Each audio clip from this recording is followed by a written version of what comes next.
আমি সায়ন নিয়ে meter down আর metre ডাউনে আজকে আমার সাথে রয়েছে bad boy Tanmoy. Yo thank you সায়নদা, থ্যাংক ইউ। এইভাবে কথা বললে না একজন হিপ হপ স্টার বা র‍্যাপ স্টার ভাল লাগে না শুনতে, বুঝতে পারলি তো? তাহলে তুই এক জায়গায় বলছিস তুই ব্যাড বয় সঞ্জয়,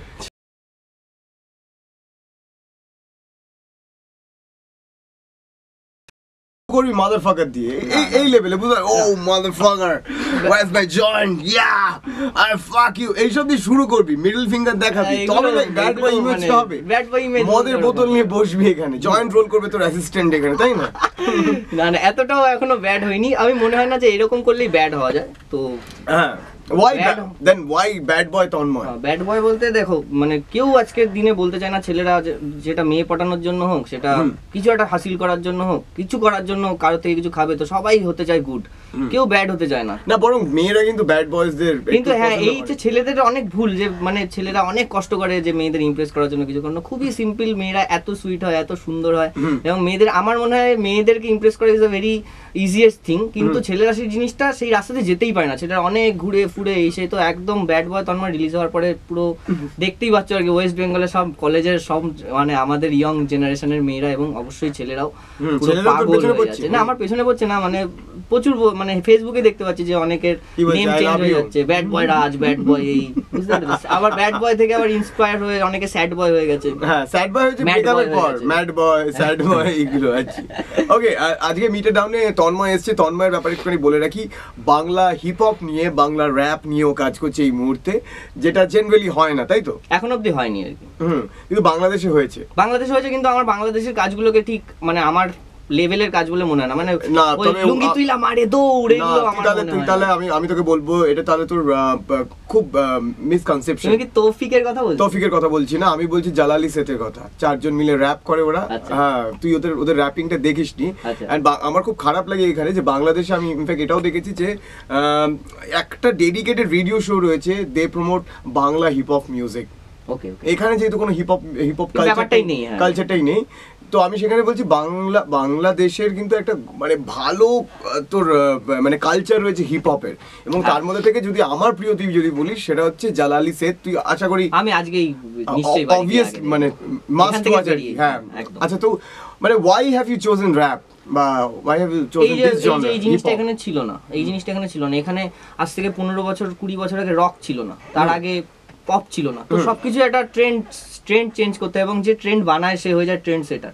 তো আমি প্রচুর বিদেশে গেছি, বিদেশে শো করতে গেছি। আমি তো অ্যাজ এ ড্রামার, আমি মিকা সিং এর সঙ্গে ট্যুর করতে বাইরে যেতাম। হ্যাঁ, মিকা সিং ও ডালের মন্দির সাথে যেত অ্যাজ এ গিটারিস্ট।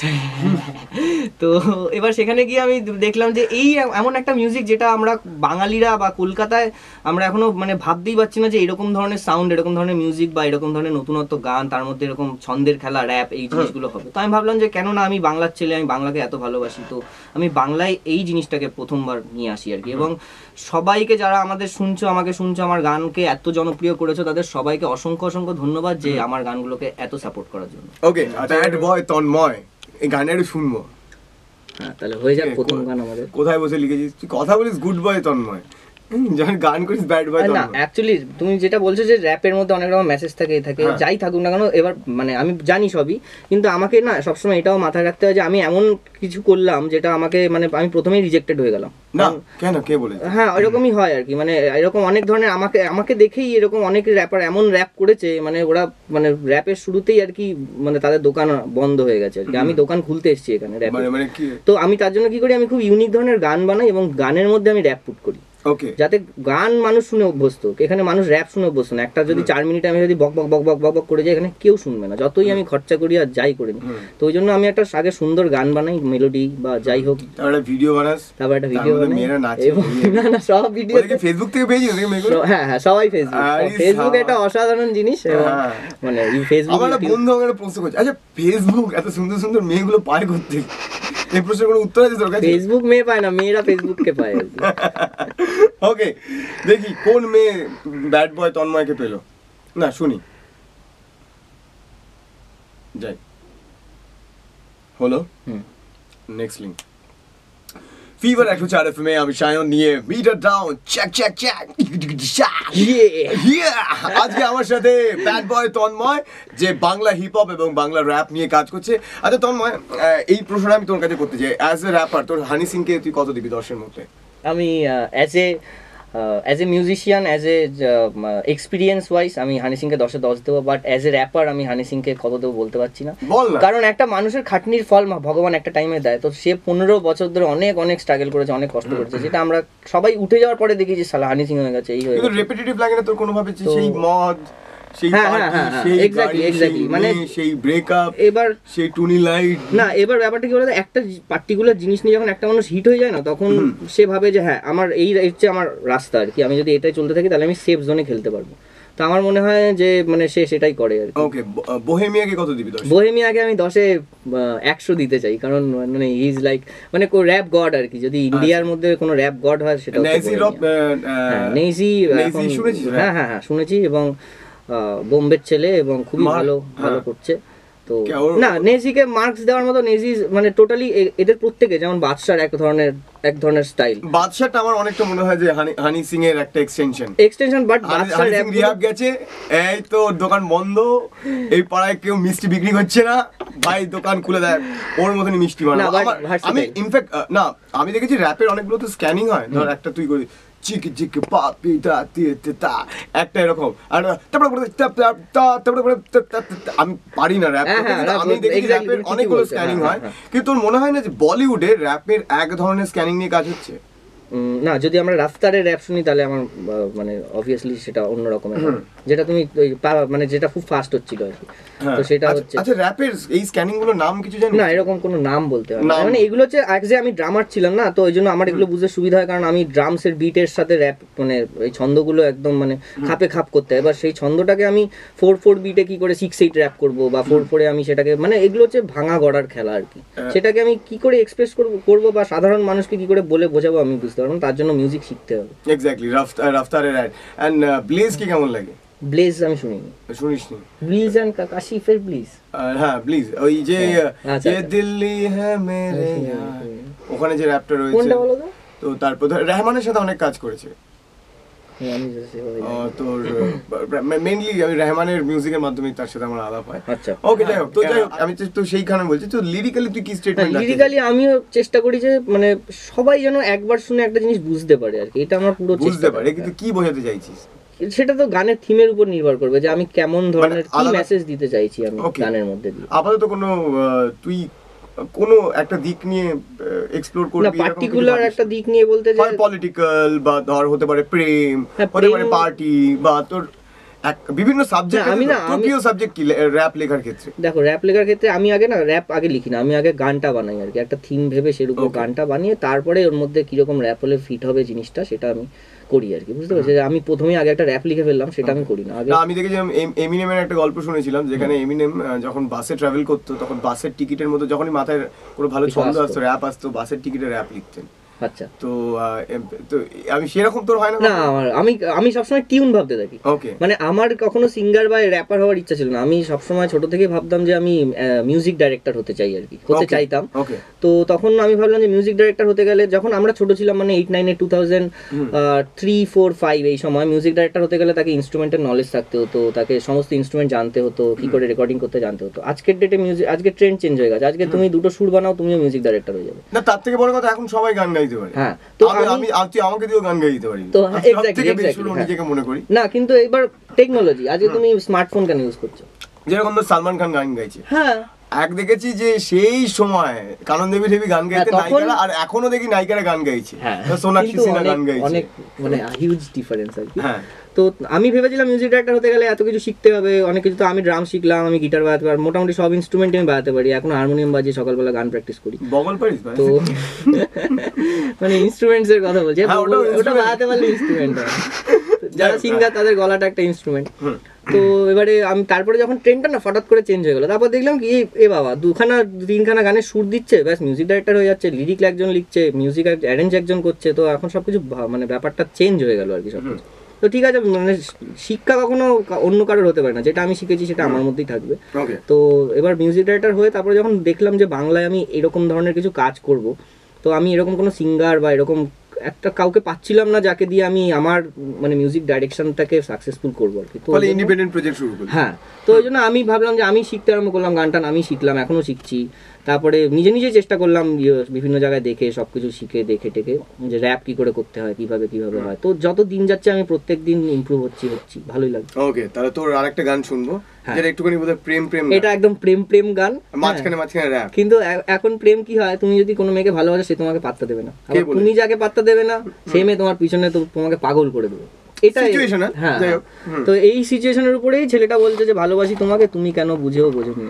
ওকে, তো তন্ময় তুই কলকাতা পুলিশের জন্য একটা গান করেছিলি অ্যান্টি ড্রাগ ক্যাম্পেইনের জন্য। অ্যান্টি ড্রাগ ক্যাম্পেইন, হ্যাঁ, মানে ওটার মধ্যে এই যে তুমি একটু আগে বলছিলে যে তুই কি নিয়ে ভাবছিস, মেসেজ কিরকম কি, তা আমি না বিভিন্ন রকম ভাবে প্রস্তুতি নিচ্ছি যে মানে যখন যেরকম সিচুয়েশনে আমি যেন সব কিছুর সাথে যুঝতে পারি। তো এটার মধ্যে আমি করেছিলাম, গানটা ছিল এরকম যে নেশায় হারিয়েছি সর্বস্ব তবু জীবনের মানে কেন বুঝিনি, নেশায় হারিয়েছি সর্বস্ব তবু জীবনের মানে কেন বুঝিনি। এর মধ্যে আমি একটা র্যাপ করে মেসেজ দিয়েছিলাম, সেটা হচ্ছে কালোয় মিশেছি আজ, ছেড়ে দিয়ে সব কাজ, মিশেছি ধোঁয়ায় আমি ধোঁয়া, জীবনের থেকে দামি, পড়ে শুনে কী হবে বুঝিনি আগে, আমি পড়ার টাকা দিয়ে করেছি নেশা, আমি 1 শট 2 শট কেটে গেছে দিন, এইভাবে হয়ে গেছি আউট অফ সিন, কষ্টের সংসার কখনো তা ভাবিনি, নেশা ছিল দিন আমার, নেশা ছিল জামিনী, লোকে দেখে হাসতো তখন কিছু বুঝিনি, জীবন থাকতে মৃত্যু হবে স্বপ্নেও তো ভাবিনি, এখনো সময় আছে কান খুলে শুনে নাও, নেশাটা জীবন নয় জীবন থেকে সরিয়ে দাও, সুস্থ পৃথিবী গড়ে একটাই গান গাও, সে নো টু ড্রাগস। তো এটা নিয়ে আমি অ্যান্টি ড্রাগের মেসেজ দিয়েছি। তো এই গানটা লেখার সময় তুই নেশা করেছিস না? তো না, নেশা করে ভাবিস তো গানটা? না, নেশা টেশার মধ্যে আমি, অনেকে অ্যান্টি ড্রাগের গান লেখে সেই সময় নেশা করে। কি বলছো? না এরকম না, আমি তুই করেছিস আমি বলছি না, বললে তো বলতে স্বীকার করতে বলছি না। আমি কোনো কাজ করি আমার যদি মন থেকে না আসে আমার সেই কাজটা কখনো বেরোয় না। হ্যাঁ, আবার অনেকে দেখেছি মন থেকে গান আসে না নেশা না করলে। না, আমার এটা তুই অস্বীকার করতে পারিস, এটা তোর ক্ষেত্রে হয় না, কিন্তু এটা মিউজিশিয়ানদের একটা বড় প্রবলেম। দেখবি বড় টপ মিউজিশিয়ানরা সব ড্রাগ এডিক্ট হয়। সে মানে আমি লেজেন্ডের কথা বলছি। আচ্ছা, হতে পারে, মেবি, জানি না। মরিসন বল, মার্লে বল। আরে তুমি না সব সময় মানে আমাদের দেশটা, আমাদের এই মানে কলকাতাটা বুঝতে পারছো না। কিশোর কুমার মদ খেতেন, এই সব সিঙ্গারই, আমি বলিউডের সব সিঙ্গারকে দেখেছি, ফিল আসছে না? সবাইকে দেখেছি সবাইকে। মদ খাওয়াটা খারাপ জিনিস বলে মনে হয় না, বাট ওটাকে নেশা করে মদ খাই তুই জানিস। ওকে, আচ্ছা তুই আমাকে বল যে বাংলায় যাতে একটা হিপ হপ মুভমেন্ট হয়, লোকে হিপ হপ ভালোবাসে, র্যাপটাকে নিয়ে একটু সিরিয়াস ভাবে, র্যাপটাকে নিয়ে যাতে একটু সিরিয়াসলি ভাবে, তো সেই জন্য তুই কি করতে চাস? আমি মানে তুই তো নিজের একা একটা ভিডিও লঞ্চ করলি, তারপর তুই ফিল্ম মিউজিকে ঢুকে গেলি, একা কখনো মুভমেন্ট হয় না, আমি বিশ্বাস করি না। হ্যাঁ, তো আমি প্রচুর অলরেডি শুরু হয়ে গেছে, মানে এই যে র্যাপ জিনিসটা অলরেডি একটা ভাইরাল জিনিস হতে চলেছে। আমি নিজে বুঝতে পারছি, প্রত্যেক দিন আমার কাছে এত মেসেজ আসে ছেলে মেয়েদের যে সবাই ইন্টারেস্টেড হচ্ছে, এবং আমি সবাইকে বলি যে আমার কাজ পাঠাও। ইনফ্যাক্ট আমি কোলাবোরেশন করার জন্য রেডি হয়ে বসে আছি, যদি আমার তোমাদের কাজ ভালো লাগে প্লিজ আমাকে পাঠাও, আমার ভালো লাগলে অবশ্যই তোমাদের কোলাবোরেশন করব। এবং আমি একজনের কথা বলবো, কারণ অনেকেই এখন প্রচুর র্যাপ করছে, অনেকেই গান রেকর্ড করছে, র্যাপ নিয়ে কাজ করছে, কিন্তু আমার মতে সেগুলো মনে হচ্ছে যেন সেটা একটু হাসির জিনিস হয়ে যাচ্ছে, খিল্লি হয়ে যাচ্ছে। তো একজনের কথা বলবো, ছেলেটা কল্যাণীতে থাকে এবং এত ভালো ফিভার এফএমে আগেও এসছে, ওর নাম হচ্ছে সুদীপ এসপি, ও আমার বাড়িতে আসে। এবং আমি বলবো যে যদি র্যাপ করতে হয় তাহলে সুদীপের মধ্যে ওই ব্যাপারটা রয়েছে, ও ফ্রি স্টাইল র্যাপিং করে। তো যদি র্যাপ করতে হয় তাহলে সুদীপ এসপি কে ফলো করো, আমি তো ওই কথা বলবো। He is very junior, but আমার সব শোতেও যদি আসে আমি ওকে মাইক নিয়ে আমার সাথে স্টেজে তুলে সুদীপ আমার খুব প্রিয়। যাই হোক, তো thank you so much Tanmoy. আর তন্ময় তোকে কিভাবে ফলো করবে সবাই, যাতে তোর মিউজিক ফলো করতে পারে সেটা একটু বলে দে। তোর ইউটিউব চ্যানেল যদি থাকে, প্লিজ আমার ফেসবুক পেজে সবাই চলে আসবে, যেটা একটু কাটছি। হ্যাঁ, আমি তো এই জায়গাটা না একটু ওভারল্যাপ হয়েছে, মানে কারণ এই পোর্শনটা একটু ক্লিয়ার হওয়া দরকার, আর বাদ বাকিগুলো ঠিক আছে। তো তন্ময় তুই আমাকে বল যে তোকে যদি কেউ ফেসবুকে বা সাউন্ড ক্লাউডে বা ইউটিউব চ্যানেল যদি তোর থেকে থাকে, কিভাবে তোর মিউজিক ফলো করতে পারে সবাই? প্লিজ সবাই TANMOY Tanmoy space SAADHAK Tanmoy Sadhak, TANMOY space SAADHAK। এটা একটা ভেরিফাইড পেজ আছে ফেসবুকে, অনেকগুলো পেজ অনেকে করেছে, মানে যারাই করেছে তারা কখনো আমার মনে হয় না খারাপ কিছু উদ্দেশ্যে করেছে, তারা ভালোবাসে বলেই অনেকেই এরকম পেজ বানিয়ে ফেলেছে। বাট আমার পেজটা ভেরিফাইড, একটা টিক মার্ক দেখতে পাবে, ব্লু টিক দেখতে হবে। তো মানে ওই পেজটাই করো, কারণ ওই পেজটা আমি নিজে হ্যান্ডেল করি। তো প্লিজ ওই পেজটা লাইক করো। আর আমার ইউটিউব চ্যানেল রয়েছে তন্ময় সাধক, সবই তন্ময় সাধক নামে ইউটিউবের সবকটা ভিডিও দেখতে পাবে। আর সবাইকে একটা রিকোয়েস্ট করবো যে আমার লাইভ শোর আপডেটগুলো আমার পেজ থেকে দেখে প্লিজ আমাদের লাইভ শো জয়েন করো। আমরা প্রচুর শো করতে থাকি, আমাদের ব্যান্ড রয়েছে, আমার ব্যান্ডের নাম হচ্ছে OCB.Out of Control Bengalis। মানে মানে আমরা যেখানেই শো করতে যাই রোলিং পেপারের ব্র্যান্ড। হ্যাঁ, তো ওই নামটাই জনপ্রিয়। এই বলছিস অ্যান্টি ড্রাগ? আরে ব্র্যান্ডের নাম, আমরা তো রোলিং পেপারকে প্রমোট করছি না, আউট অফ কন্ট্রোল বেঙ্গলি। আমি যেহেতু গাঁজা করতো সেখানে আমার মাথায় এগুলো চলে। This is the perfect name for my band, because হচ্ছে যে মানে আমাদের শো একদম আউট অফ কন্ট্রোল হয়ে যায় আর কি। মানে প্রপার সিকিউরিটি না রাখতে পারলে আমাদের শোতে আর কি কি হয়, মানে না গেলে বুঝতে পারবে না কেউ। তোর কি একবার সে জানিয়ে ছেড়ে দিয়েছিল? এরকম কোনো ব্যাপার। আমাকে সবাই খুব ভালোবাসে, যারা হেটার্স তারা, মানে আমি এমনই একটা অ্যাটিটিউড নিয়ে সবসময় থাকি আর কি, হেটার্সরা মানে সামনে বলতে পারে না আর কি, পিছনে যা ইচ্ছা করুক আমার কোনো অসুবিধা নেই, বাট আমি জানি তারা সবাই কে কি বলছে কে কি করছে। থ্যাংক ইউ জিও, এই Thank you. থ্যাংক ইউ বলছিস কেন? গান শুনবো তো যেতে যেতে। কি গান শুনি বল? যে গান তুই শোনাবি। আচ্ছা, একটা বড় অ্যানাউন্সমেন্ট হচ্ছে যে আমার 4th মিউজিক ভিডিও আসতে চলেছে, এবং এটা গোয়িং ভেরি ভেরি হিউজ। গানটার নাম হচ্ছে কতকাল। আমি কোথাও এখনো আপডেট দিইনি, আজকে ফিভার এফএম এ ফার্স্ট টাইম অফিসিয়ালি আর যে সায়নদার সাথে অ্যানাউন্স করলাম যে আমার নেক্সট গানের নাম হচ্ছে কতকাল, এবং যেটা একটা অসাধারণ ভিডিও, হার্ট টাচিং ভিডিও, যেটা তোমাদের সবার হার্ট টাচ করে যাবে এবং অনেকের চোখ দিয়ে জলও চলে আসতে পারে। তো প্লিজ, আর যা মডেল নিয়েছে না তাকেও তোমার টাচ করতে ইচ্ছে করে। টাচ স্ক্রিন ফোনেই দেখো, টাচ স্ক্রিন ফোনেই দেখো আর এলইডি তে দেখো আর কি, হ্যাঁ, তো নাহলে সমস্যা হয়ে যাবে। তো এবার সবকিছু একদম পারফেক্ট করা হয়েছে, মানে best audio production, best video, best team, সবকিছু একদম, মানে কোনো কম্প্রোমাইজ করিনি এবার, সব কোনো কিছু নিয়ে একদম ফাটাফাটি। কম্প্রোমাইজ করেনি না, দেখো মেয়েদের সবসময় আমি রেসপেক্টের একটা জায়গা থাকে আর কি, জায়গা আছে, প্রচুর রেসপেক্ট করি আমি মেয়েদের, কিন্তু সাইলেন্ট। অনেকেই ভাবে যে হ্যাঁ আমার গার্লফ্রেন্ড আছে বা এরকম ব্যাপার, সেরকম কিছু নেই, আমি সবাইকে নিজের মনে রাখি। ওকে।